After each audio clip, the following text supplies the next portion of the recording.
Hello, everyone, and welcome back to part 3 of my episode with Anthony Magnabosco of Street Epistemology fame here on Mormon Stories podcast. I'm your host, John DeLynn.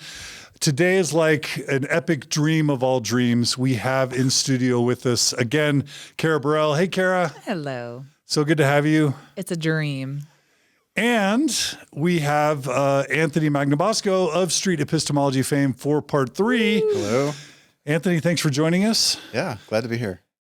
We are so excited now to have in our studio as part 3 of this series on Street Epistemology, a face that will not be foreign to many of my listeners and especially to Mormon Stories superfans, because once upon a time I interviewed the one, the only Shawn McCraney. Hey! On Mormon Stories podcast. Shawn, how are you? Hey, I'm doing wonderful. Thank you. Yeah. This is great. And I called Shawn just this morning and said, Shawn, will you come on Mormon Stories podcast, not really knowing anything about Anthony or what Street Epistemology is. And I promise Shawn, no gotchas, no hijacking. We are literally just here to have a thoughtful conversation. And so that's what we're going to do. We are going to have Anthony Magnabosco employ Street Epistemology with the Shawn McCraney. Shawn, do you want to just tell our listeners really quick who you are and what you do?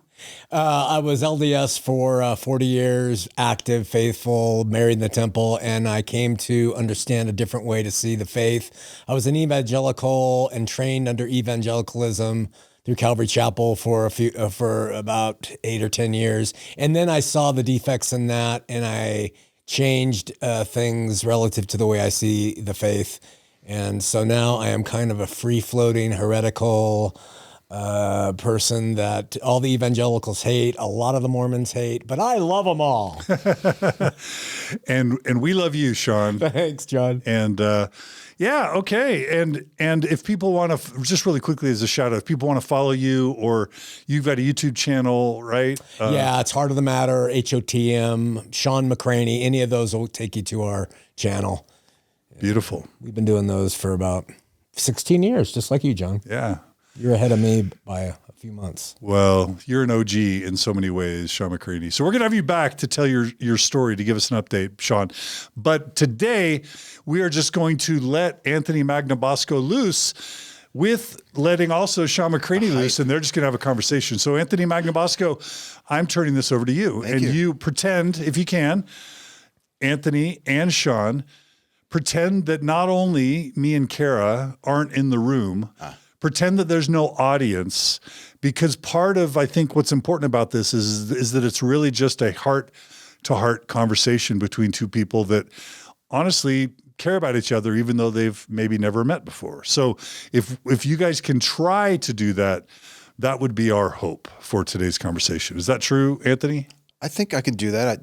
That's usually what I do going, leading up to this point is I'll set up a whole bunch of cameras, flag down somebody that I never met before, and invite them to have a conversation where I use this approach called Street Epistemology. So I think I'm ready to do it. Absolutely. If you are. I am ready. I'm excited. This is new and I can't wait. You haven't heard of this technique called Street Epistemology? I have before? not. It's kind of it's been going on since 2013. It's grabbed a lot of people's attention, because it's a way of talking with somebody about their views that is hopefully respectful and productive, where I try to take myself out of it as much as possible and make it about you, to understand how you came to your conclusions that what you think is true is true. Fantastic. To hopefully leave you with a couple of thoughts, maybe like a pebble in your shoe of sorts, to like, that guy asked some pretty good questions. That's usually what I'm attempting to do when I'm using this approach. Okay. Generally, though, in addition to it being a stranger, and you are, I'd never met you before this day, it's usually up to the person to surface the claim as well. Like, I can explore whatever claim you want, but a key part of this approach of using SE is to have a connection with a person, a little bit of rapport. I know we met in the hallway briefly when I went to go wash my hands and that type of thing, but I would like to know a little bit more about you if possible, and then answer any questions that you have about this approach and what I'm attempting to do, before we even get into it, Okay. because I think that will really help us gel a little bit, which seems to be important later on. Yeah. All right. This is weird because I want it to be authentic and real, but very little about this is authentic and real. So, Well, we are. We are. Yeah. We are. So we got that. All right. I got that. Do you have any questions for me? Do you want to know where I stand on any claim that maybe you want to talk about before we even get into it? Or No, I want you to take the lead, and I will follow. I'll answer any question that you have relative to my faith and where I stand and what I think and what I believe. Okay. Openly, honestly. The little bit, I appreciate that. The little bit that I know about you is that you used to be in the Mormon Church, Church of LDS, and then you left the church, but you still believe that there's a God. You're still a Christian. Is that fair to say, or? Definitely fair to say. Okay. Yes. Yeah. Okay. When I left Mormonism, I was still in it. I became a nihilist of sort. And I was just talking to Kara about Marxism, and I was a Marxist, and I was definitely into some different views of dialectical materialism and what is real and what is true. And so I discounted all faith while a Latter-day Saint. But I had a roadside experience that changed my heart, so to speak, and it helped me to personally believe that there is a God who's interested in his creations. Now, that's my experience. I don't say you have to have it, or that my experience was even legitimate. I just say that's what I've had. And then I've pursued that stridently, ardently over the course of the past 20 years and have discovered it to grow into something that's beneficial to me in my life. So that's kind of where I am and where I've been. Yeah, that's awesome. So I'm glad that you brought that stuff up, because when I'm using this questioning approach of street epistemology, I'm interested in what convinced you that this stuff is true. And I'd ask you to please not try to give reasons that you think I'll find convincing or listeners would find convincing, because I want to understand how you concluded that this stuff is real and true. Okay. You mentioned a roadside experience, roadside, what did you call it? A roadside? Yeah, it's a roadside experience. I was searching for years as a tortured Latter-day Saint. I didn't fit the prototypical model in, externally, I did. I looked like I do now. I looked like a missionary, and I obeyed the rules, and I did everything I could. But inwardly, the way I explain it is I was a sinner. I love sin, and I loved women, and I love drugs, and I love getting high, and I love fighting, and I loved all these things of my flesh. And Mormonism didn't have the capacity to change me as a human being. Even though I went on the mission, married, did everything. Mormonism said, you do this and hey man, you're going to be okay. But inwardly, I knew I was a fake. I was a phony ass human being as a Mormon. Now, I'm not saying all Mormons are, but I was. And that construct did not work with me as a human being. Okay. So I began to search and search and search. And that's when I had this metaphysical epiphany at a roadside in Southern California that altered my course. Interesting. Okay. I want to maybe go a little broad here real quick.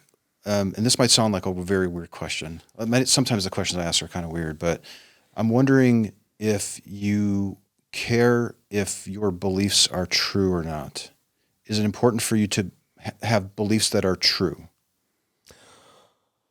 It's important for me to try to discover the truth as far as possible, but I don't think I have a handle on the truth of what is eternal. I don't think I have a grip on that, no. Okay. But it's important to get as close as I can, yeah. Yeah. I want to make it about me just for a second, just to say, I agree with that. I don't think we could ever really know the truth for sure, but it is a pursuit of mine. I want to get as close to the truth as possible. But sometimes I meet people who say, it doesn't even really matter to me if this belief that I'm holding at the moment is factually true or not. And not me. Okay, good. Not me at all. Good. Okay. Yeah. Because if you did, that could take the conversation in a different direction. Yeah. The other thing I wanted to ask you is, and this also might be a tough thing to think about, but I'm wondering how difficult life could be for you if you started to wonder if your belief was true or not. Well, I have wondered, and sometimes I wonder still. You have to think that you've got some things wrong. What happens, Anthony, for me, is the crutch of my beliefs, sustains me in my walk in this life. Without the crutch of my beliefs, I become that guy that I was as a Mormon. Okay, see, that's an important revelation here to me, because when I engage with somebody to explore the quality of their reasoning for thinking things that are true, it could begin the process of helping a person, this is how I like to frame it, best realign their beliefs to the reality of the situation as best they possibly can, which could, in basic lingo, it could actually cause you to doubt your belief. Sure. And if the outcome of that would be you becoming less of a good person, or maybe if it would make life more difficult for you, then I don't know if I want to proceed. But here's the other thing that's in the back of my mind niggling. Sometimes I think that people will say that stuff because they've been taught it, or they just think that that's the case. Have you seriously entertained that is exactly what would happen, that you would find yourself struggling again if you did begin to doubt? Does that question make sense? Yeah, I think the question makes sense, and the reality is true, because as I have wandered over the course of the past however many 20 years, and I've sojourned into realms of doubt where I've sort of pushed some things aside, what the Christians call the former man quickly rises up in me. And I disconnect in my mind from the things I was holding true, and I begin to act on myself without those truths. And it's an ugly scene. Okay. Yeah. What I think I'm hearing is that your behavior could change significantly if you didn't think that these claims were true. Unquestionably. Yeah. Yeah. Okay. Now, maybe that's psychosis. Maybe, I have the mental issue that I need these things in order to keep me in line. And maybe it's a reality or not. Maybe I could be a good guy without it. This is what I'm wondering. Yeah. But come live with me. Ask my wife. Ask my daughters. Ask my family. Right. Yeah. Well, and I could, but I have you in front of me. Right. Like, this is even better because you're the one that has these views. Yeah. And so there's always a part of my mind when I'm using this approach is that I don't want to cause harm to people. I don't think you can harm me, brother. Okay. However, and I know this might be difficult to conceive of, if we did explore your reasoning for thinking that your conclusions were true about God, I think that it's a likely possibility that you could begin to doubt and maybe find yourself struggling with it. And that, I don't mean that, I'm not saying that to sound cocky, but I'm just trying to lay it all out there because I feel terrible if we did keep talking and you did find yourself struggling and having difficulties as a result of it. But I have more questions. I invite you to bring struggle to my life because your previous question was, do I care about truth? Yes. So if what you have to bring to me is true, I don't care if I go back. I care about the truth. That's paramount in my life. Interesting. So if you can unmoor or undermine what I have established as my superstructure for living, please do it. If it's true, I'll consider it, even if it causes some defect from my moral life. Okay. Maybe one last question before we get into your reasoning. I'm wondering, surely you must, well, these folks here, they don't believe in any gods. How do you think people who don't think God is real manage to cope with these difficulties of life? And what does their superstructure look like without God? How do you think that they do it? Oh, I think they do it with reason. I think they're, from my perspective, are made in God's image, so they have great capacity to function and live. Without God, we still have, a pretty damn good life. Food and fun and relationships and hope and care for each other and service, all the things that religion brings, everyone has at their access. So I don't see a need in this life for anybody to have God in order to get by. Oh, interesting. Yeah. Okay. Well, now I'm wondering if they can do it. And I'm in that camp too. Like, I don't believe in any gods. I find tremendous meaning and value. Like, we just met and I think like you're a really cool dude and I think we would have a fun time and be nice to each other and all this other stuff. What are we lacking, or how is our structures different than your structure? Like, what would you be missing? What specifically do you think that you'd be missing if you did start to doubt and wonder about the belief? what I would be missing is what I personally consider a metaphysical support that can't be proven that's within me.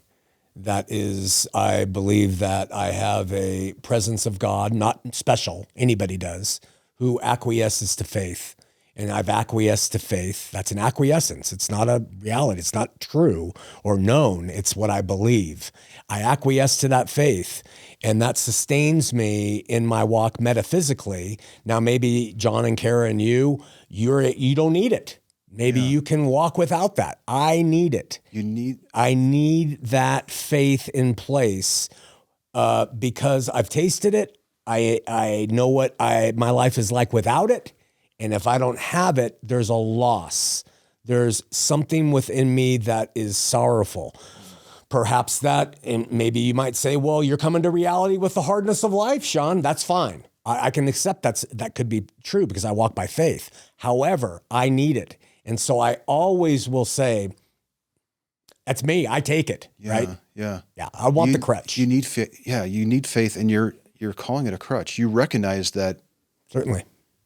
Okay. Yeah. Wow. That's fascinating to me. Yeah. And you think it's true? Okay. Epistemologically, the beliefs I have, I don't think are true. I place my faith on them because I don't think I have a handle on the truth. So I could be wrong. Okay. So epistemologically, I don't say my beliefs in this and this and this are true. However, what I do believe is true with a capital T is like the guy in scripture, I have to quote it, where Jesus heals a blind man and the Pharisees say, what happened? He said, I don't know. They said, well, do you think he's the Son of God? He said, look, I was blind and now I see. That's what he said. And that's what I say. I was a fucker and now I'm not as much of a fucker. So if that's the reality for me, that's truth with a capital T. I don't impose it on you. I love you. We party. We do what we want. But for me, that crutch works as a truth with a capital T. And you would see and experience that in our relationship together.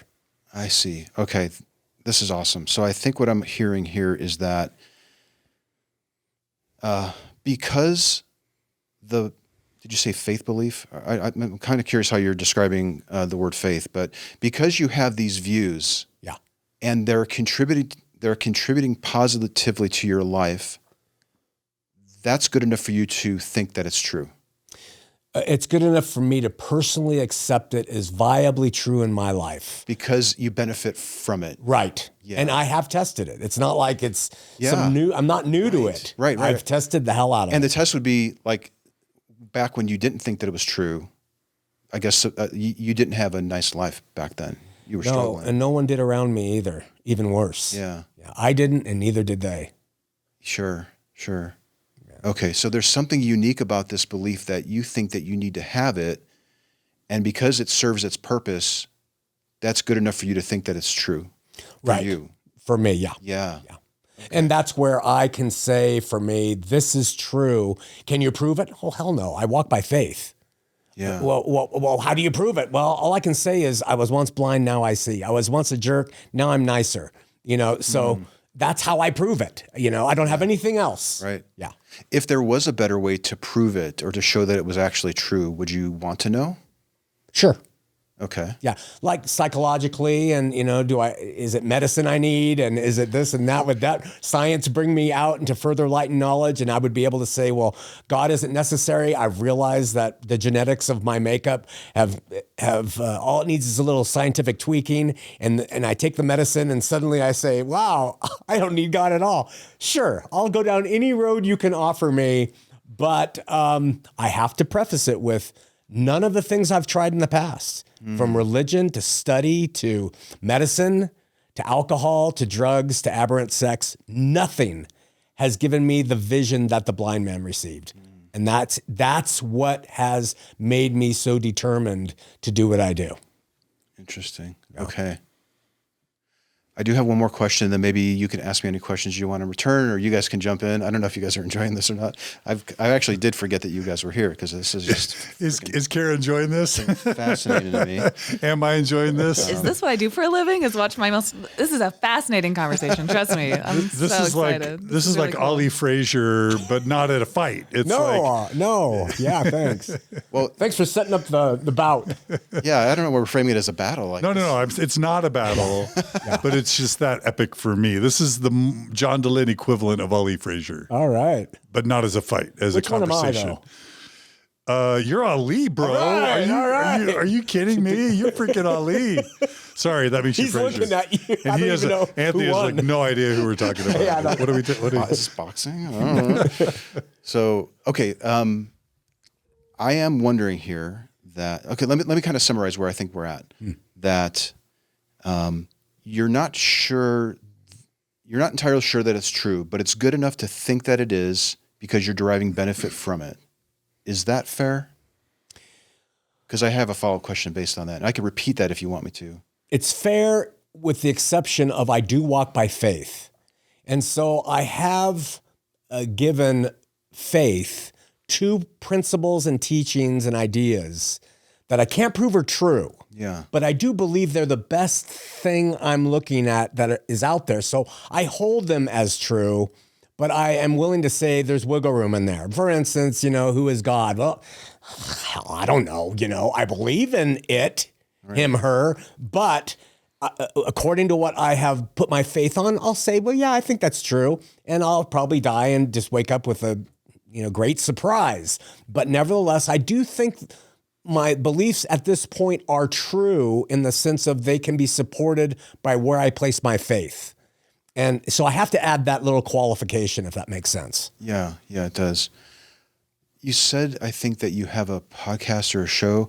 Here's what I'm wondering, though, is that are there listeners who are consuming your content and thinking that this is true when we've uncovered that the belief serves to meet your own personal needs? Yeah. Could you be propagating a false belief simply because it meets your own personal needs? No, because anybody who listens to me now knows that I say, look, the faith is subjective. It's not objectively derived and delivered. It's subjectively interpreted. You believe what the hell you want to believe. I can't tell you what to believe. I believe this. I'll teach it. But know that it is entirely subjective, and it's up to you to determine if you like what I say or don't. If you don't, I love you. Carry on. You may be right. And so that's the approach that we take with the podcast or the stream or whatever it might be. Okay, cool. Well, thank you very much for your time. I mean, this is great. I'm tempted. So as a person who's using Street Epistemology, just to pull back the covers a little bit, like I'm really tempted to keep pursuing this.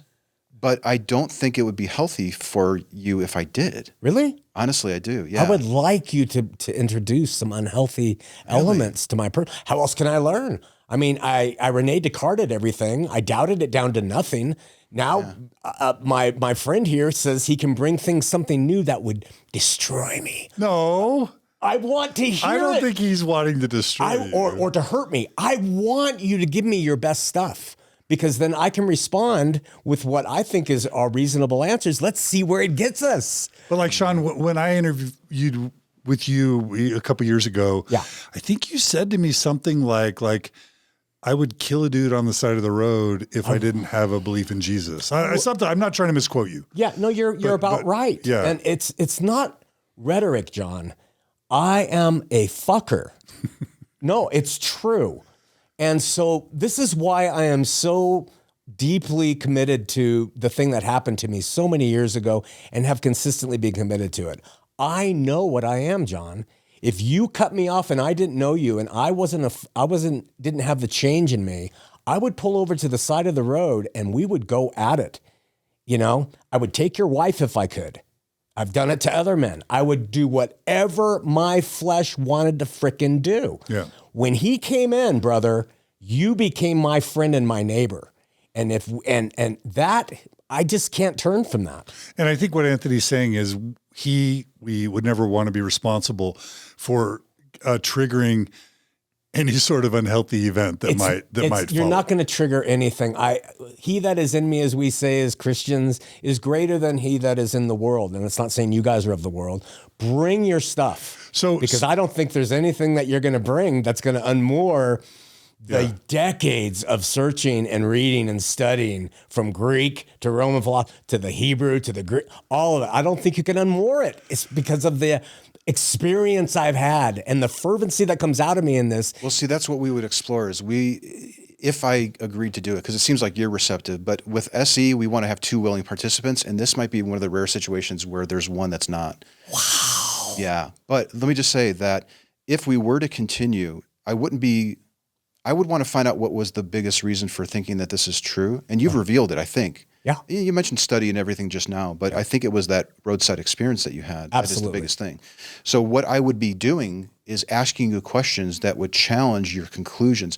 I'm sure you experienced something, but it's what you're attributing it to that I would be exploring with you. I would love to do that. I don't know if we have time on this show, but come on our show. If we have time now, let's do it. For sure, we have time. Come on, overcome that. It's not a matter of time. It's a matter of my willingness. And will you think about it? Yeah, let me think about it. So can I jump in and just ask a question? Please. And you're the expert, Anthony, and I'm just learning about street epistemology. It almost seems like if you were to proceed with the conversation with Shawn, it wouldn't be about his beliefs in God or Jesus. It would be in his belief that he can't be a good person without God or Jesus. That's slightly different than his belief in God or Jesus. There's 2 things. That's part of it. This idea that you think that you need to have the belief in order to be good and not slip back to your old ways. That's part of it. And you've kept reiterating that that's the case. So that is a no-go for me. But the second part that I'd be doing is exploring your conclusion. When you had that experience, and I'm actually reluctant to even lay this out for you because it might have actually start the process, but I am wondering, like, I would want to know, like, what happened, and then why did you conclude what you did, and how can you be so sure that your conclusion is accurate? That's where I would go with my questioning, but I don't want to. This is what, and I feel bad too because you got everything set up, and this would be, but this really is a good moment to really showcase, like, with SE, with this approach, you really want to have both people engaged in it and willing to do it. And I've had enough of these conversations to be on the receiving end of my conversation partner reaching out to me, really struggling with it. So I actually think that we've done enough already just talking about this to the point, like, and maybe this is old news to you. But this was really helpful for me to understand how you're thinking about things and how you came to your conclusions and what you think your life would be like if you didn't think the belief was real anymore. And that's where I'm at with it. Well, what I'm struck with, and Shawn, we totally want to hear your thoughts. And part 2 of our conversation with you was going to be deconstructing how it felt for you, because you just did it. You just experienced street epistemology.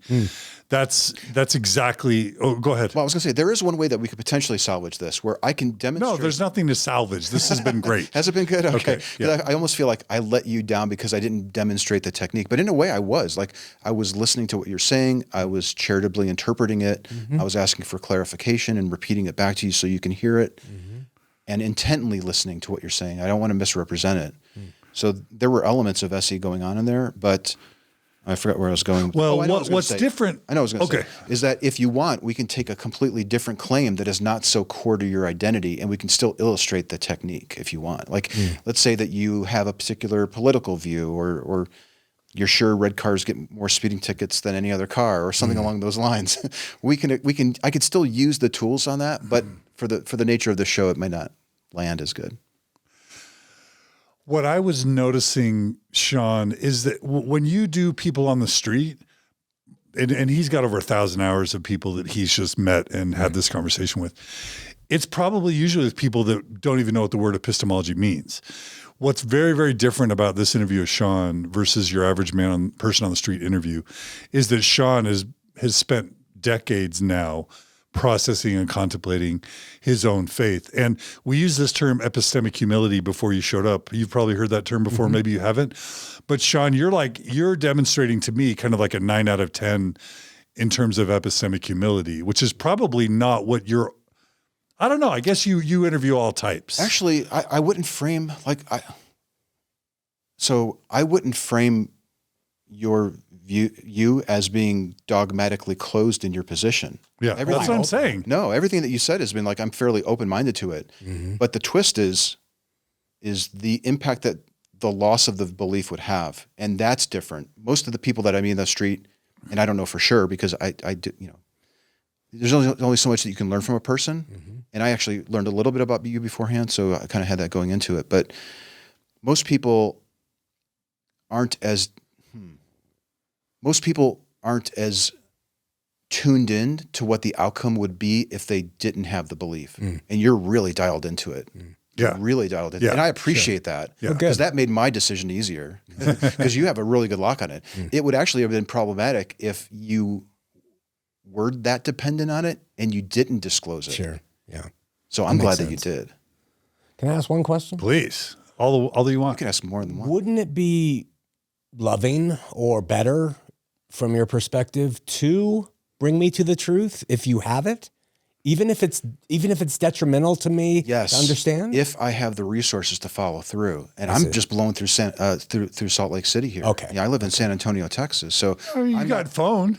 You got. we you can't, got but phone and I don't email. have the time to Will you commit take to me as a patient? I know, right? Let me pencil you in here.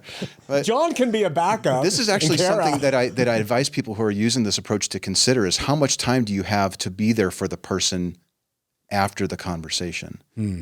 And I can't commit that time to you, and I don't know what your situation is. And you very well may be fine if we did pursue this. Like So SC admittedly doesn't go deeper. So you have to be cautious in because you're only on the street. You're just meeting someone and then you leave, right? Most people who do SE, it's not on the street. It's with a family member, a friend, and it organically comes up. Okay. Yeah, this version this is an artificial environment. Most people stumble across conversations and they start using SE with it. I see. Yeah. Well, Anthony, so I'm going to like as a mentor, I'm going to pursue SE just a tiny bit with Shawn. You can either recuse yourself or like jump in as you're comfortable. But I do I want to just do a tiny mini SE How's follow-up. his SE? Is your SE better? I'm curious, Kara. I haven't practiced in a while. Okay. We'll see how but- John does. Yeah. Are you No. both practitioners? No, I'm not. I'm just learning. Oh, well, let me just say also, it's a technique that we want everybody to learn, including theists. It's not like this atheist. It started off as that. Like this is a tool that you can use as atheists to really get these theists to start thinking about it, and they may even start lowering their confidence in their conclusions. But we've realized the utility of it, and we want everybody to learn it regardless. Awesome. Like I think that this would be a great technique for you to learn the next time you engage with an atheist or someone from a different religion altogether, a Hindu or something, or on a political topic. Yeah, you said yesterday that 10-level confidence in atheism is kind of maybe for you just as problematic as a 10-level Sure. of confidence in a belief in God. Is that right? There are videos on my channel where I've engaged with atheists who are 100% sure that there's no God, and after a 10-minute talk, they realize that they can't be sure. Right. And I think you're not dogmatically certain on your view. You've expressed that before. Shawn, what is your number, if you had to give a number of a level of confidence to your belief in the existence of a God and of the afterlife and of the Bible being the Word of God? If you had to give it a number, I'm curious what number you'd give it. Intellectually,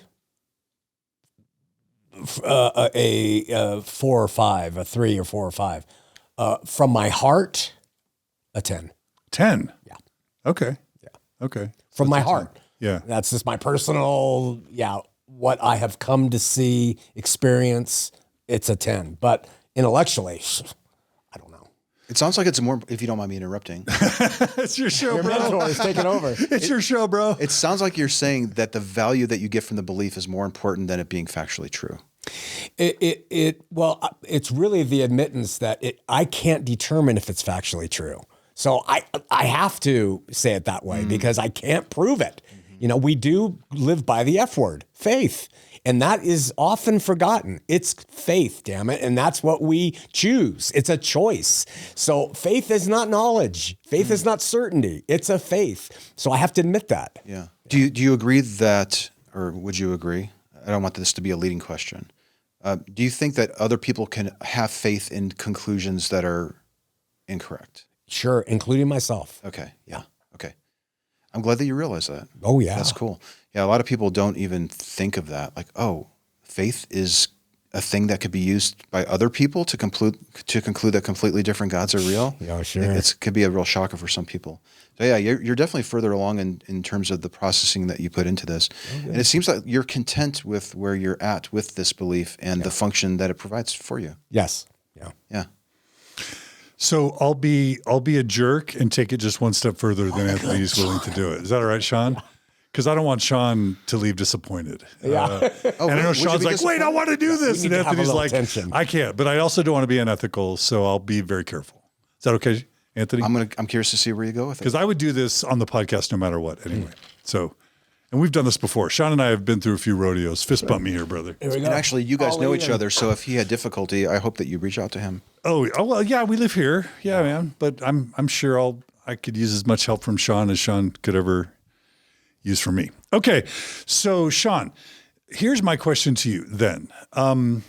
So you had this experience in Mormonism that failed you. And I think that's pretty much everyone who listens to Mormon Stories. Then you also lived a life of, let's just say, debauchery that you yourself say was hurting yourself and everyone around you. And so those were two things you tried, and you knew that those two things didn't work. Go ahead. Jump in. God was always part of that picture too. I was trying to understand him too. So God was always part of the picture.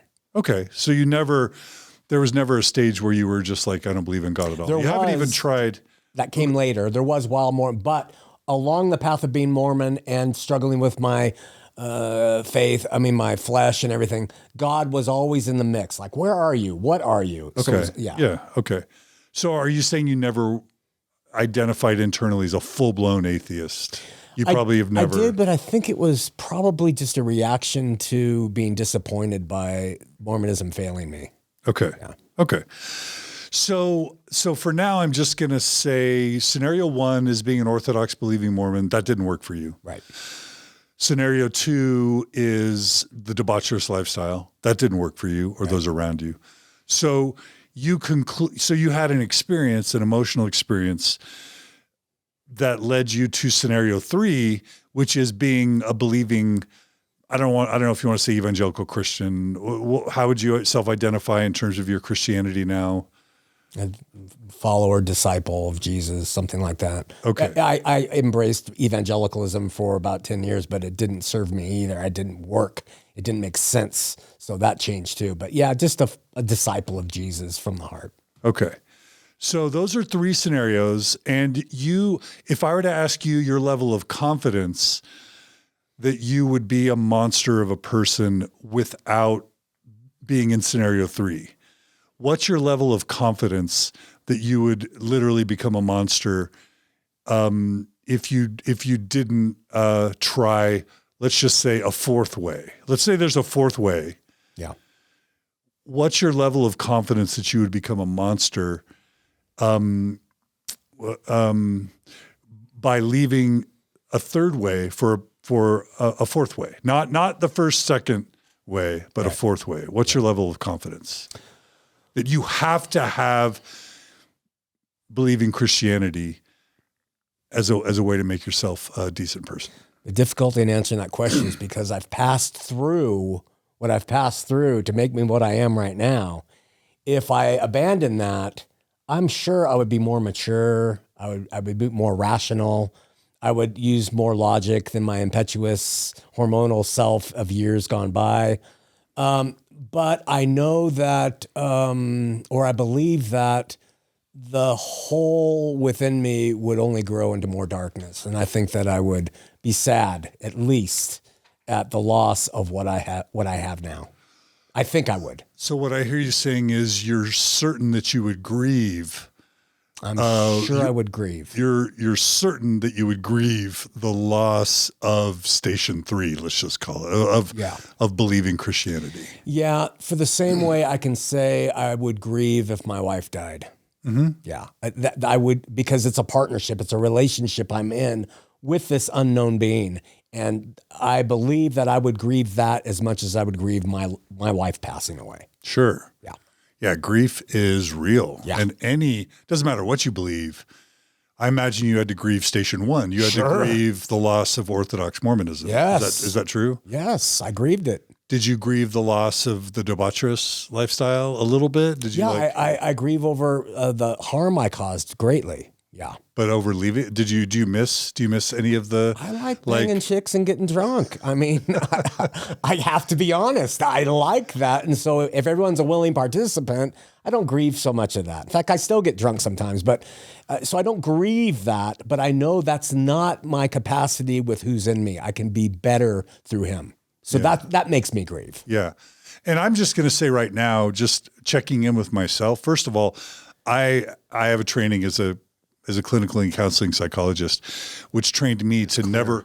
What's that? It's clear that you have had some training in that area. Thank you. Yeah. Great questions. I think, but that training is for me that you never impose your values or any sort of destination on your clients. And I just want you to know that as I'm engaging in these questions with you, it is with zero desire to have you arrive at any conclusion. Okay. Yeah. I actually literally have a negative interest in taking any belief away from you that is important to you or super meaningful to you. And I mean that. So I'm a little bit uncomfortable doing a SE right now, but I am, as a podcast interviewer, I'm going to proceed just a tiny bit more and I'll explain my motives. Okay. So I look around this room right now, and I told these guys this maybe at a break, that sometimes I tend to separate the world. And this is probably going to sound bad because I don't really think anybody's a superhero, but because I care so much about humanity and I want to see as many people live the best lives as possible. I want to see the least amount of suffering. And honestly, Anthony, to your kind of mission, I want to see the least amount of people living false lives or someone else's truth that was imposed upon them as possible.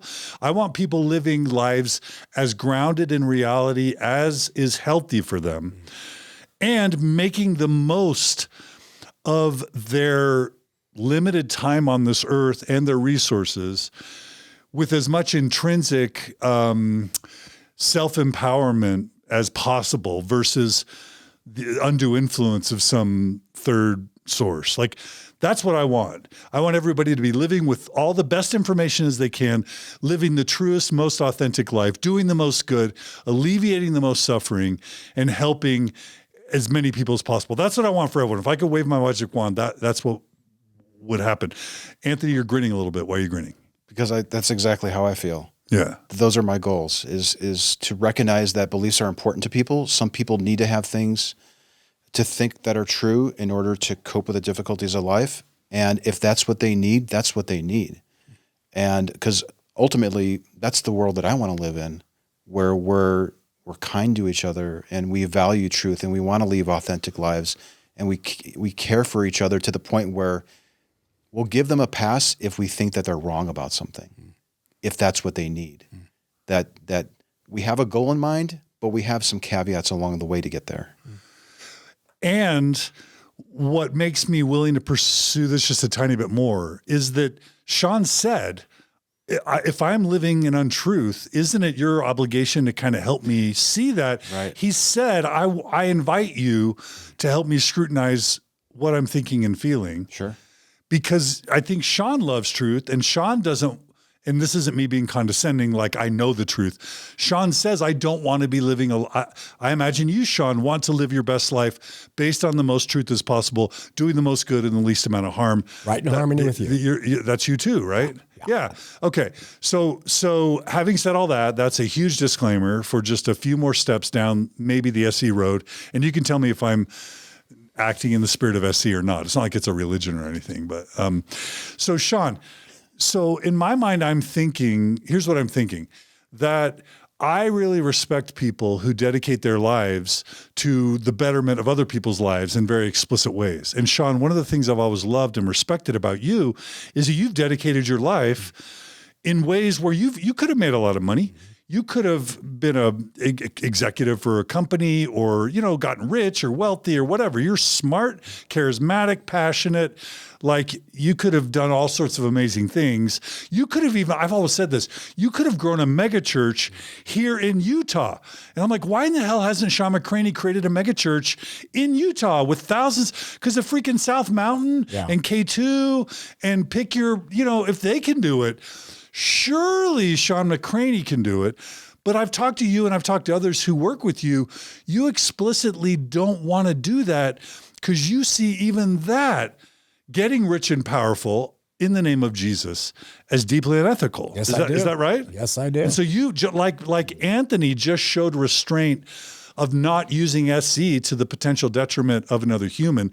You've shown a lot of restraint that I respect in not becoming Jim and Tammy Faye Baker, basically, or Jerry Falwell, or whoever. Pick your favorite, Joel Osteen, right? You whatever. Or who's the dude that did the Crazy Eyed? No, the guy from Seattle. I'm watching a podcast. I'm listening to a podcast right now about the rise and fall of Mars Hill with Mark Driscoll. Yeah, Driscoll. Mark Driscoll. Yeah. I think you easily could have been a Mark Driscoll. Yeah. But you chose not to. Yeah. Right? Absolutely. Yeah, and I respect that. So Thanks. In that spirit, here's all I want to say is that because you're willing to be what I call a superhero, trying to dedicate your life at your own sacrifice to the betterment of others, I see that you spend a lot of time talking about Jesus in the Bible, right? And if Jesus really lived, and if Jesus was God's Savior, and if he was the Son of God, and if the Bible's true, and most importantly, if those beliefs really are central to you being a good person, then like thumbs up. But what if there was a fourth way that wasn't Orthodox Mormonism, but that wasn't debauchery, where you could do just as much good with humanity or even more and still be as good of a person or better? Would you even want to know about that? Sure. Yeah, absolutely. I'd like someone to present it to me. I want to know what it is. What's more powerful and sustaining than what I've experienced? Give it to me. Okay. I'll shoot the drug. I'll try it. Okay. And I'm not saying I know that, because I think part of street epistemology would be for you to go on a journey to try and figure that out. Right. Yeah. If I could interject, and this is take over. There are some similarities here with street epistemology and psychotherapy techniques, where the last thing that I would want to do is try to convince you, like, listen, dude, this is great. I have this lovely family and life, and yeah, I realize that this is the one and only life that I have. I don't think that there are any gods, and it's wonderful. Come to my side. It's one of the worst things that you can do, because we need to. I would want to make sure that you thought that you were capable of doing it, and what you would need to see or have happen in order to get to that end state. Change talk is really good. What would your life be like if you could still have all the benefits of where you're at now without the belief that you can't justify? Like, I wonder what that would be like. Like, I think that would be a healthy exercise to think about. How could I get there? What would I need to see or do in order to move to stage 4? I like that framing, by the way. That's really cool. Like saying, yeah, what would stage 4 look like? What would stage 5 look like? You're the only person that can come up with that. And we can throw ideas at you, or we can be role models for you to possibly look at. But ultimately, you're the one that has to make that decision. Yeah. Well, now or later, I'd like the opportunity to hear what those are, what you offer, what you would suggest to look at for me to examine, because you cannot go wrong with examining anything as long as you're open to what is true. So I am open to anything you could bring to the table that would show me that you could give me a fourth option that would be superior to what I have now. And I smile, because there's kind of a presupposition you don't know me, but I mean, I've been through a hell of a lot. I've turned from much of evangelical doctrine and dogma when I discovered it was so false, like eternal punishment and Trinity, and I've turned from it and lost more and more and more and more. So I will do anything to find the truth. If you've got something better, please bring it. I'm not sure that you can bring something to me that I maybe haven't examined or tried, and that's why I smile. It's not out of smugness. It's out of me maybe being a Mormon again and thinking that the church is true. Maybe you got something for me. It wouldn't be that, Yeah. Yeah. And so and this is stepping out of the SE role for a second, when somebody says like, oh, okay, you're asking great questions. Tell me what to believe and follow now. What do you normally say? It's tempting because I've met Mormon missionaries when I was out doing my street interviews and had wonderful talks, explored their reasoning process. It seemed that they couldn't justify it. At least I wasn't convinced by it, and I was wondering why they were convinced by it. But I actually went back looking for them because I knew that they were coming to Texas from out of town, and I wanted them to come over to my house for the holidays and hang out. Because part of me was thinking like they're lonely. Maybe they would probably like to have a nice home cooked meal. But I was also thinking it could probably be useful to see what a non-believing family looks like. Like maybe they've never been exposed to that. I see. Like to see like we're just as nice. Yeah, we're not praying before dinner, but we're also not arguing or kicking the dog or lounging around with all our stolen goods in the house or anything like that. We're just really nice, decent people who don't have any of the religious baggage, and we're able to cope through life and that type of thing. Like I think that's probably the best way that non-believers could help people who might be in your situation, who just can't imagine what stage 4 would look like, is to be around people who are out and open. So this is a call to action maybe for some of your listeners, that if you have the ability to be out and open about your non-belief, you could be an example for people who aren't there yet. Let me just add, Anthony, that what I've come to believe is that I have experienced many relationships with what Christians would call godless heathens. I believe that your life can be superior in terms of function and success and peace and harmony than mine.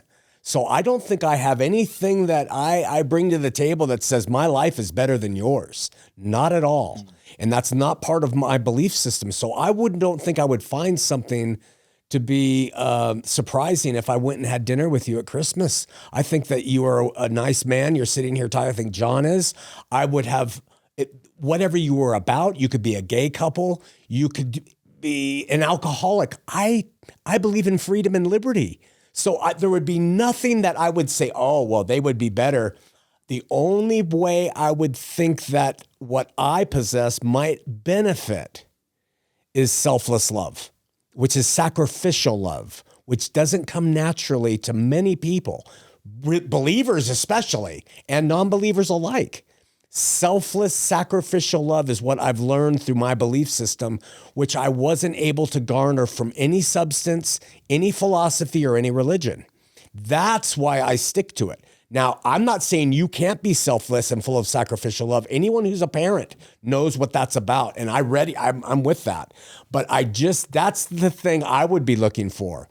And I'm surprised sometimes, like there's people we know who are in the Hollywood business, how loving and kind they are compared to so many Christians we know.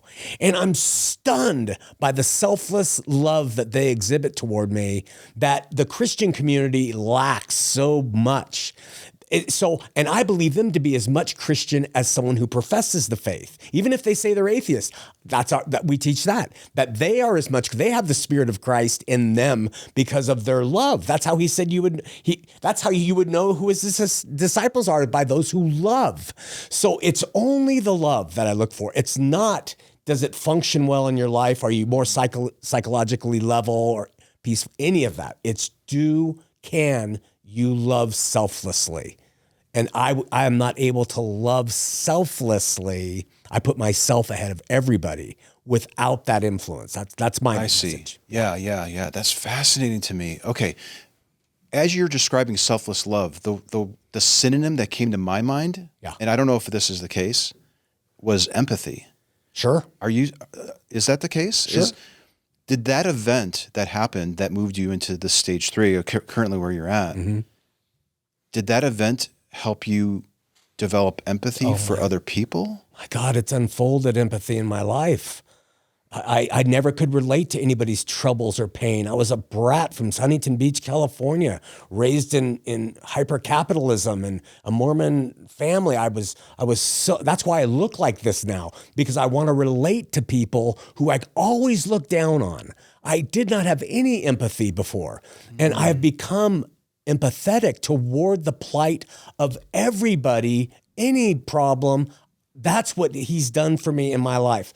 That's what I think he's done for me in my life. Right. Yeah. Right. So every sexuality, every sin, I don't care what it is, pedophilia, love them. He brought it where before let's kill them, right? Let's kill the fags, right? Yeah. No more. Gone. And that empathy, in your view, would be compromised, or that, what was the term that you used? Could be compromised. Yeah, that term, that could be compromised. Yeah. Not would be, huh? Yeah. Okay.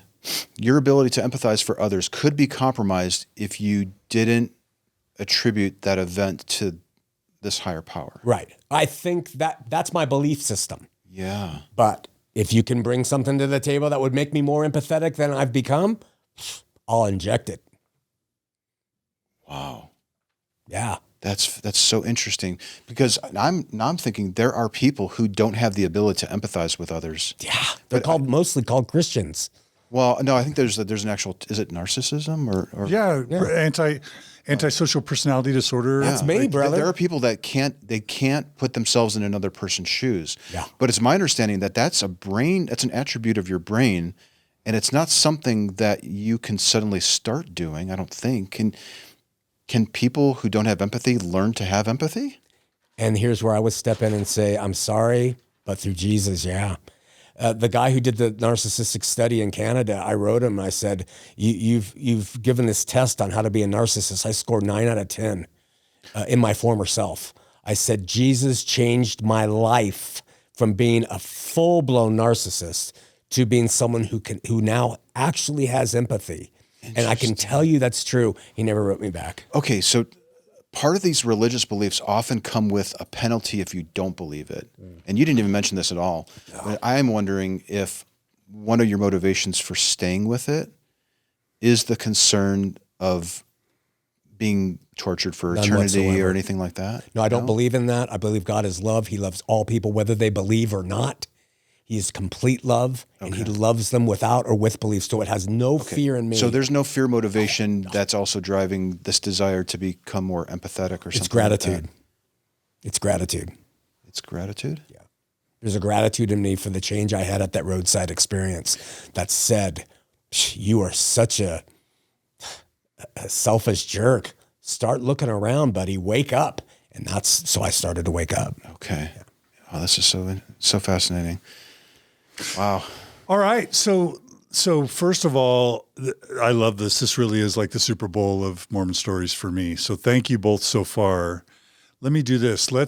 I think it's time to say that was a good experience with Street Epistemology. Shawn, don't feel like in any way this is framed as anything other than a grand slam success, because we just did Street Epistemology. And what I love about it is we not only modeled the inquiry, the respectful inquiry, and the respectful response. We modeled the ethics, and we modeled the restraint, because I am going to just venture that Street Epistemology will always have some value as you listeners use it and implement it. But it's almost always going to have a limited value, and knowing when to stop is probably one of the most important, I would say one of the most important parts of Street Epistemology.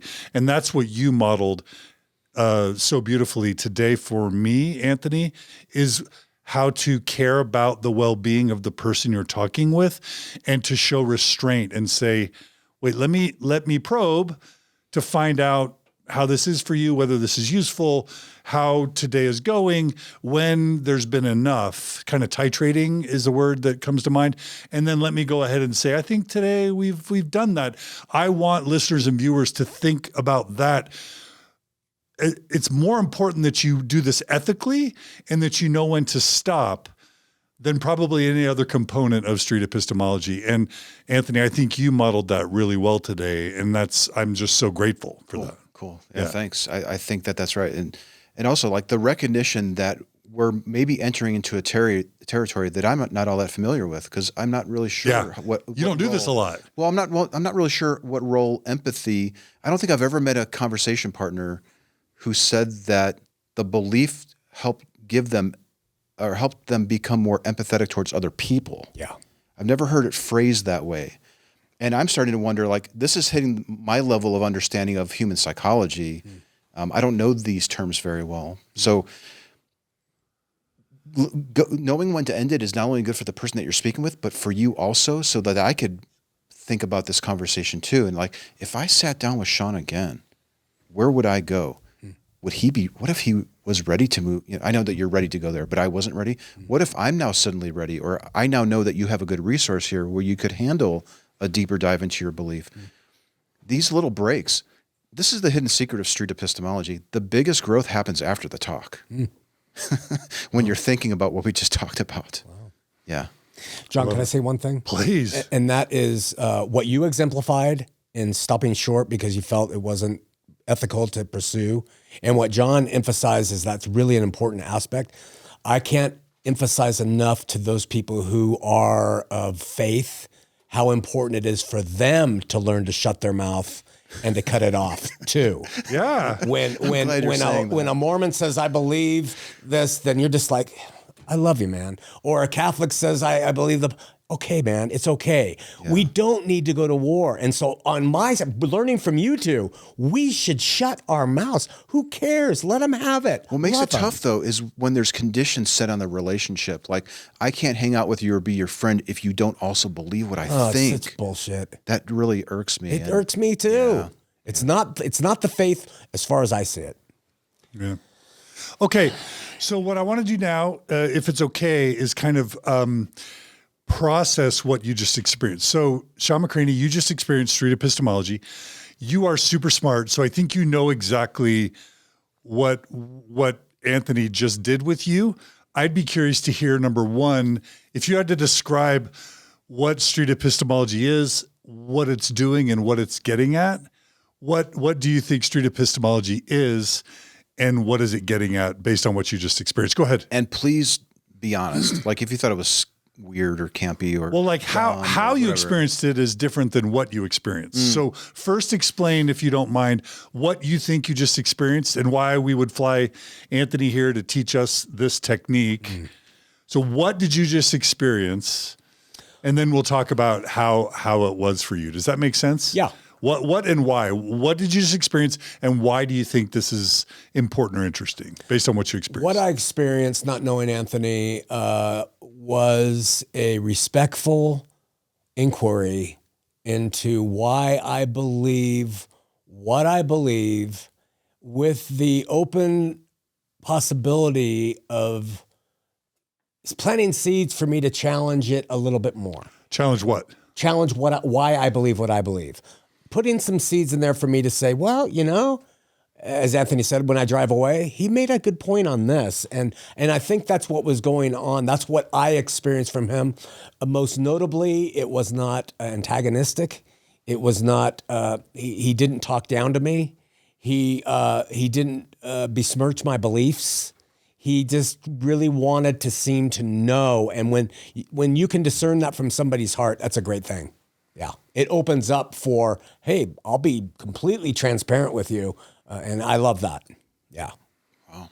I loved it. Phenomenal to hear. How does that feel? It feels great because that's what I'm hoping to achieve. Yeah. Is to really be sincere and authentic and understand your views, and then provide the clearest reflection of your views back to you. Now, you've already done a lot of processing on this, it's clear, but a lot of people aren't as accomplished in that area as you are. But I still think that it was, I thought it was valuable for me to understand it and for me to reflect it back to you. And this is the type of feedback that makes me think that there's really something to this approach that could be used for all different types of beliefs. Not just religious. Not just religion, but for politics. And is this the best school for our kids to go to? And the biggest decisions that we make in our lives, this is a great way to carefully think about how we're coming to our conclusions. And then when I hear feedback like that, it bolsters my confidence in this approach that there's something good about it. There's something useful for people. From a Christian perspective, which is the perspective I operate by faith, we talk about the fruit of the Spirit, which is love, joy, peace, mercy, kindness, long-suffering, patience, and you exhibited all of those, you see. And those are the... How is that possible? I don't believe in it. Right. You don't believe it. Christians call that the fruit of the Spirit. But where I could sit across the table from a Christian of another denomination who would not possess those things, I just experienced here on tape the fruit of the Spirit from a non-believer. That's why I say doctrines don't matter. It's the love that comes out from the person. Yeah. That's what I care about. And I received that from you. So the why I think it's beneficial in the Christian sense is you employ the very things we claim that are important, the most of us don't follow. And that's beautiful. Did you just call Anthony Magnabosco a better Christian than some Christians? I did. Is that what you just did? I did. Or the attributes of one, maybe. Yeah. I appreciate that. Thank you. I mean it. So Shawn, as you're thinking about, your ministry is primarily to believing Mormons, or at least it has been historically. And as you're thinking about this approach of street epistemology, I'm sure you're connecting the dots on how this might be useful or effective. Tell me if you're seeing that, and if you can you capture or explain why you can see some utility with street epistemology, even hopefully in your context? Yeah. Why it might be useful for Mormons. Believing Mormons. Okay. There's faith, and we know that there is reasonable faith and there is bad faith. And so when you're hitting bad faith, I think what you're doing is exceptional, because I think it will really help people become unchained to bad faith practices and beliefs. As you get closer and closer to reasonable faith, it may not be as effective, but I think it will be beneficial. Because even in realms of reasonable faith, what you're doing is asking people to say, why do you believe like you do? And people really, from my experience, they have no idea. They just don't. And so I think it's very valuable and applicable within the religious realm. Mormons and the people who come to our church could benefit by this. Think. Why? I mean, God says you got to worship him with your heart, soul, and mind. It's not mindless. This appeals to the mind. Figure it out why you believe what you do, because people can only get stronger with good information, not weaker. And so I think it's a great thing. Yeah. I feel like I'm expected to say something at this moment, but I don't know what more I can say. I mean, this is really valuable for us to get this kind of feedback. And it's not uncommon. We get this feedback quite a bit from people, not only people who have participated in these interactions, but have listened to them or watched them. Mm-hmm. I get countless emails and messages from people that say, I see the value in this approach, and I'm now starting to use it and seeing the benefits of it, not just with the people that I encounter and use it with, mm-hmm. but in my own growth. Mm-hmm. It's helping me be a more responsible thinker and being a little bit more careful about what I profess to be the case. Mm. And I think that that's great for humanity. Like, that is something that we need to foster and develop as much as we can, especially today. Yeah. And also what I wanted to add after hearing your response, I don't think, Anthony, what I heard you say is street epistemology is you can see it being really effective with people who are holding bad beliefs, but maybe less effective with people who are holding what you would call good beliefs. Reasonable beliefs. And I would just say, I don't think Anthony's goal for street epistemology would be to challenge or destroy any beliefs, including ones that you would deem as reasonable. I think it's like a direction that it helps people move along a direction where they just can take these tools and continually be evaluating the foundations of their beliefs to make sure that whatever beliefs they choose to have can be on the most solid foundation as possible. So I don't think Anthony's goal is to destroy belief. Mm-hmm. And we had this last night when I was talking to you. you're like, I was asking you what your beliefs are, and you're like, I believe in love, and I believe in family. And I'm like, well, what's that based on? And you're like, well, it feels good. And I'm, Anthony has beliefs, and he can't demonstrate love or family as being a viable or credible, legitimate belief any more than you can or can't say that God or Jesus are. Right. It's ultimately rooted on a feeling. So all I'm saying is I don't think your goal, Anthony, is to destroy all belief. It's just to be able to get this set of tools to be able to make sure that your beliefs are as well grounded as possible in as solid of a foundation as possible, and in a foundation that does the least harm and the most good. Yeah, that's a good way of putting it. I like to phrase it as this, that by participating in the application of these tools internally and with other people, the idea here is to align our beliefs with the likeliness of it being true, because it has implications for how we act out and behave. Now, interestingly, your belief is causing you to behave better. Like, you are a better person because you have this belief. If that is the goal of SE, then why would we want to challenge something like that? Now, it's worth pursuing because there may be limitations to this conclusion that you've come to, and there might be other ways of achieving meaning and purpose without that. Or being a good person. We always want to keep pushing a little bit and never be content with where we're at. Right. Because we act out on the beliefs that we hold, and curtailing our actions, aligning our actions with the confidence that we have in our conclusions is really a useful thing. Yeah. So we have people running around and interacting with reality in the most responsible way possible. That is how humans survive. That's what we have to do to get off this rock and move on and make this thing real. Well, I think of today as SE grad school a little bit. Kara, I would just love to hear any reflections you have of what you just experienced, and just freeform. How are you thinking? How are you feeling? I took a picture of you with the big grin on your face because I think you were kind of, even emotion at one point, kind of the tears. Like, what do you? I'm just being happy that we got to do this. Yeah. Yeah.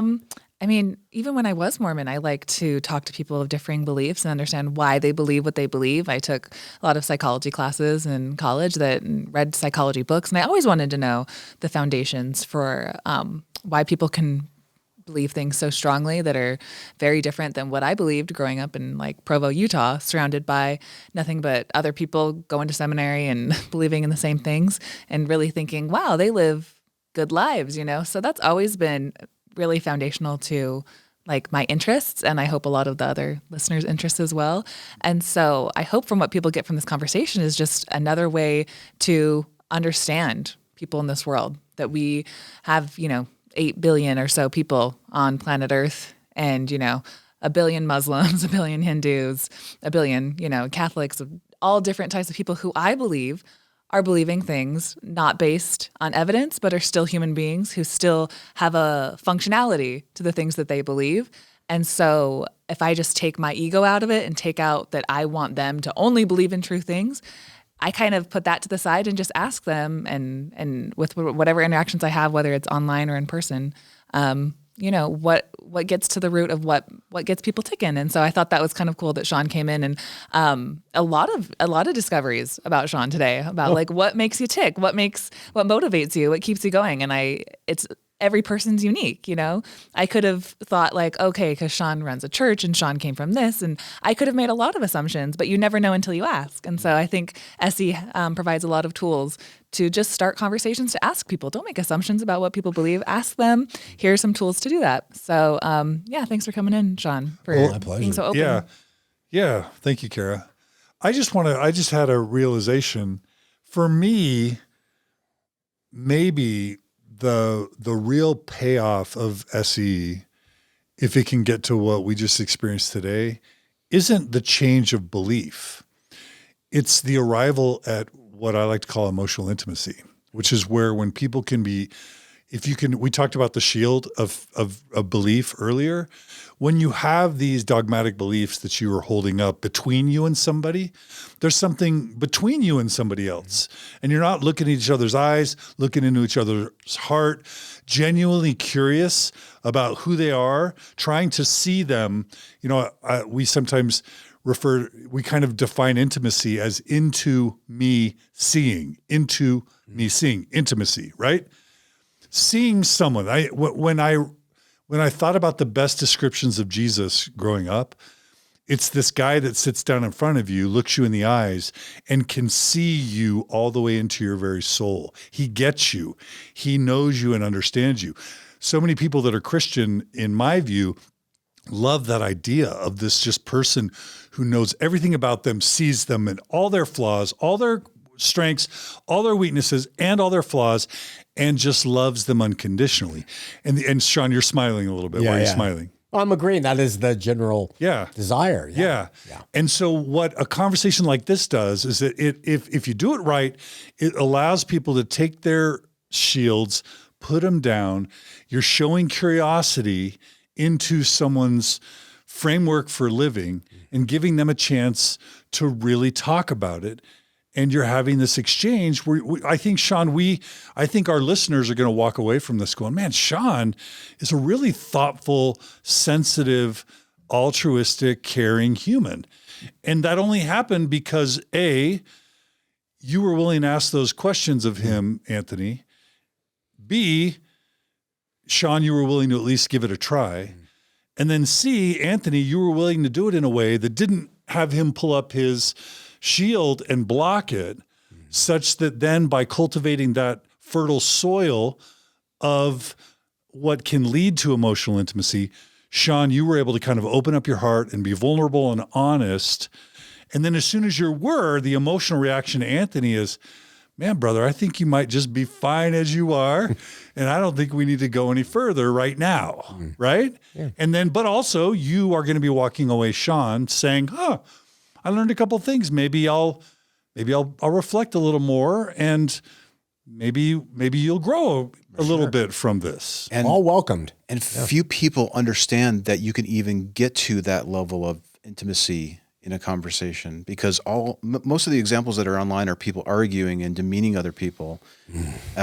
And it's so tempting to want to challenge the claims that you didn't make a lot of claims actually, but many times believers will say, well, the book says this, or the book says that, or these things are true. And it's really tempting to show directly that you're wrong.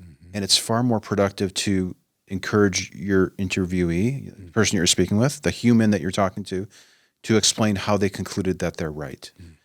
And that really shifts the whole dynamic, and we can really get down to the foundation of what's propping this up and the ethical considerations that come into play. And should we meet again? Do we need to keep talking about this? And these are the type of real conversations that I think people are hungry for. And I'm sure you get messages. You've told me you get messages from people who are looking to have better conversations. And this approach takes a little while to learn. There's a lot of knee-jerk human reactions that can get in the way of it. But if you learn to recognize them, you can account for them and choose another path and really get down to the base of what's propping it all up. And then recognizing when it's time to end it and stepping away and letting you live your life. It's great. So Shawn, as I'm thinking to the classic Heart of the Matter episodes from the past, as a Mormon missionary, even as a Mormon seminary student, you're introduced to this idea of Bible bashing, where like every Mormon missionary's dream is to find some evangelical minister and then Bible bash. And you're both like proof texting the Bible and interpreting things in your own advantageous way. And you all the heat and no light, and you go to battle. And I'm thinking about when you used to have, do you still have call-in? Do you still do call-ins? Okay. You used to do call-in. Someone would call in and challenge you. And that would be like the drama. That would be like the good TV. It would be like, ooh, he's bashing, and people, it's like red meat. People tend to like that. I would love to see a Shawn McCraney call-in show where you practice street epistemology with the people calling in. It'd be fun to see Shawn McCraney employ the tools of street epistemology with maybe on your show. It'd be fun if at some point you ever want to experiment with street epistemology with one of your guests. I need to study up on Heart of the Matter. This might be a good time to mention that we're working on a course for street epistemology to get these tools in the hands of people. Wow. You can go online and you can actually watch video examples on YouTube and see me literally doing this approach on the street with people. Even some missionaries from the LDS Church happened to walk by a couple times and had some great talks. It's funny too because they even mentioned this idea of bashing. They were wondering if I was going to be bashing their religion. And I think they may have been disappointed when they realized I wasn't. I think they were eager to, I don't want to put words in their mouth, but as I was watching the replay yesterday, I think people expect to be in a battle about their beliefs. They're not anticipating a reflectful, thoughtful, caring conversation. And that's probably that may be a problem in of itself, that there's this expectation that we have to argue about these things, and you really don't have to. Shawn, is there a reason you stopped doing call-ins? I'm just curious. Was it for that reason? The Bible bashing you didn't find to be super useful? We lost a majority of our viewers when we were taken off TV after the 7 years. And so the calls started dwindling, and then they started being repeated people who call every week. And I just saw the writing on the wall. This is just boring, So we just stopped it. Nice. We're making a huge change in February of next year. So I'll let you know about that. Okay. That'll be fun. Maybe we can talk again. Oh, for sure. I was going to say, I owe you one. So You owe me nothing. No, I do. I owe you one. Shawn, really quick, I want to give you a chance to criticize. Is there anything you didn't like about what you experienced Nothing. with Anthony? Okay.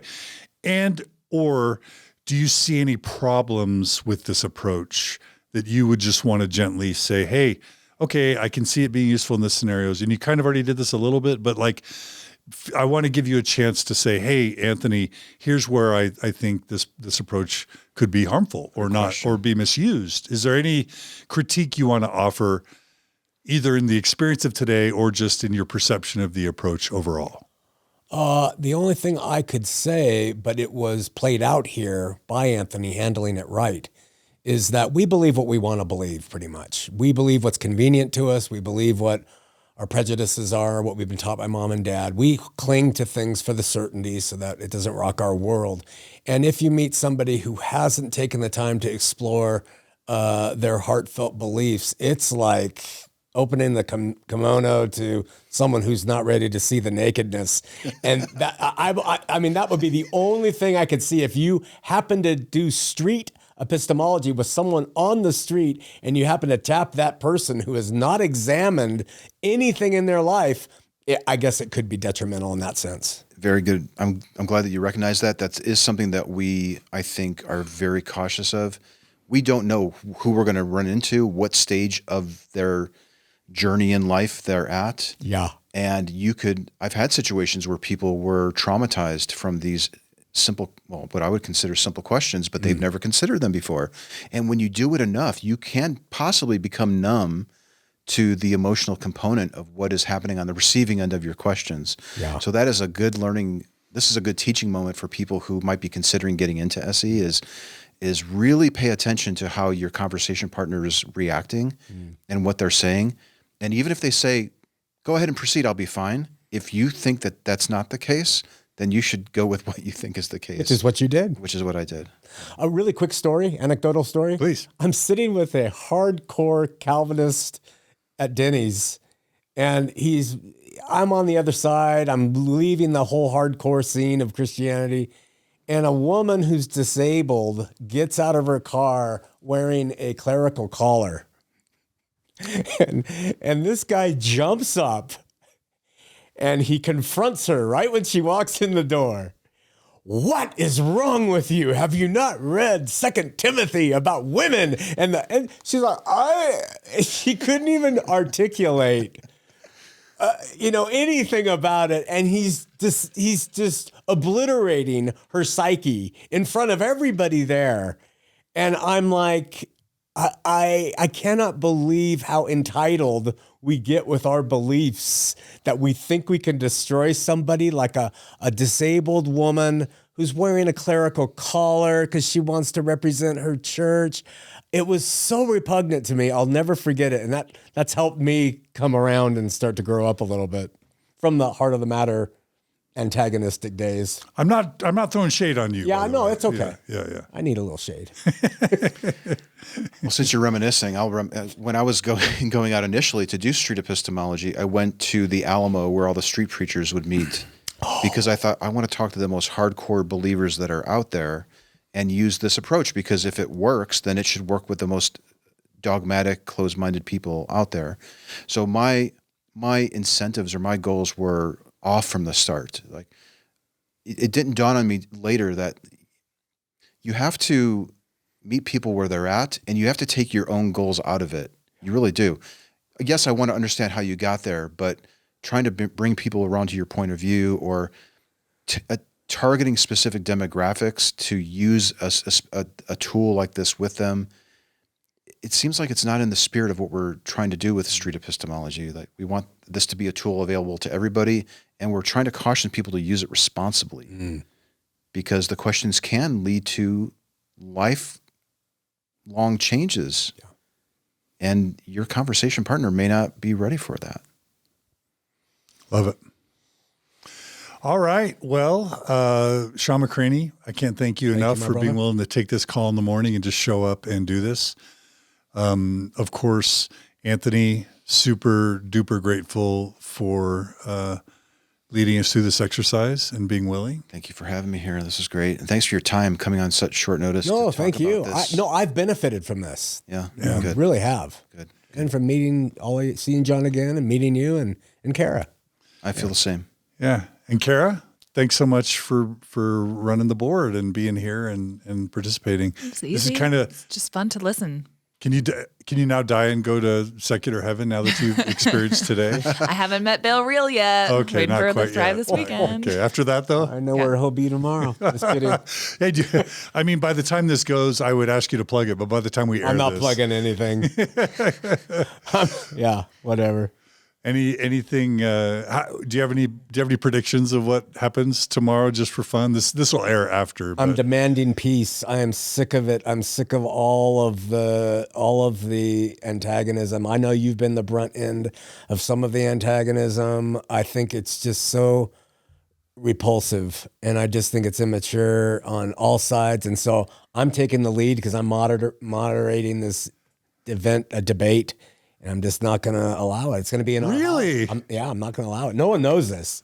Yeah, because I think, and I won't tell them, but I think they're expecting a bloodbath. I think they want a bloodbath. They're not getting it. What? Oh, wow. So we got the skinny. You just cut their mics. You got the skinny. You did. You're not going to allow. No, I'm going to say this is ridiculous. Stop it. This is a human being. These people have feelings. They have moms and dads. They have children. Knock it off. Oh my! I'm going to be hardcore because I don't get it. I get it, but I don't get it. It's got to stop. We got to stop it. You're trying here. You're trying to bring in reason. You're trying to bring in kindness love and kindness and empathy, the fruit of the spirit. And yet under the auspices of religion, we're fighting like this. Yeah. Oh, it's sick. Ooh. I'm getting a little testy. Where can I watch now. this? Where's Kara's smiling. Where's Anthony's? Where's so tomorrow you may want to show. So tomorrow, a couple like really kind of Gen Z millennial Mormon apologists are going to be debating one of the leading ex-Mormon podcasters. It's actually three believing Mormon apologists that are kind of younger, debating kind of a older attorney, former apologist, now ex-Mormon podcaster. They're going to be debating each other, 3 against 1. His name's Radio Free Mormon. He doesn't use his real name. Okay. So he goes by Radio Free Mormon. They're going to be doing a 1-on-3 debate at Shawn McCraney's church where Shawn is moderating. And Anthony's like, Anthony wants to, you can go for sure. Yeah. You're in the audience. Would love to hear your response to everything that's being said. Is it going to be on film anywhere? Yeah, we're going to tape. We're going to stream it and we're going to tape the whole thing. Oh, I'll promote it on my channel. I think people would really like to watch That'd be fun. Yeah. All right. You're moderating it? Yeah, I'm going to try. Okay. What time is that? Is that going to 6 o'clock. I'd get there at 5. Parking's terrible. Are we doing a dinner tomorrow, or there's happy hours? We'll figure it out. We'll You can bring a bottle. You'll need it. For Yeah, you're gonna need it. For any listeners probably know what exactly the type of environment is if they know the players that are in this thing. exactly. Anthony That does not sounds know, intriguing. and it would take too long to explain. I'd be really intrigued to hear what the progressive Mormon arguments are. What are the progressive Mormon arguments? Oh, we could talk about that all day That's what I long. really want to hear. We'll go out to lunch, and I used to be the poster boy for progressive Mormon arguments Stay LDS. before the church kicked me out. So, yeah, but you know, I told RFM, please don't do this. Like these guys just want attention. They and act in bad faith. They act in bad faith. They hit below the belt, and this is just going to be. It's all going to be all heat and no light. So I was against it, but RFM's a grown man, and I respect him and I love him, and so it's fun to know there'll be an added dimension of you trying to keep the discourse civil. Yeah, because we don't need the last thing humanity needs in 2021 is more contentious, mean-spirited arguments and debate. I think. I'm right with you. Yeah. All right. That'll be fun. That sounds really cool. Kara's grinning. I'm grinning because the 3-on-1 dynamic is going to be really interesting. That's how RFM wanted it to be. Yeah. He called me and I agreed to do this debate, and I was like, yeah. And then a little bit more that I thought about it, I was like, I really don't like to be in that negative. It's going to be a lot of negativity, as I'm sure you just said. Like, basically, gonna have to cut their mics 2 minutes into it. I'm kind of curious what RFM would think of SE. My sense would be that they probably wouldn't be that crazy about it. I've noticed that people who love to debate and argue and really get into the battle, they don't like this approach. Really? They think Ding, ding. they're like, well, you're being deceptive. This is manipulation. It's persuasion. You're not revealing your position.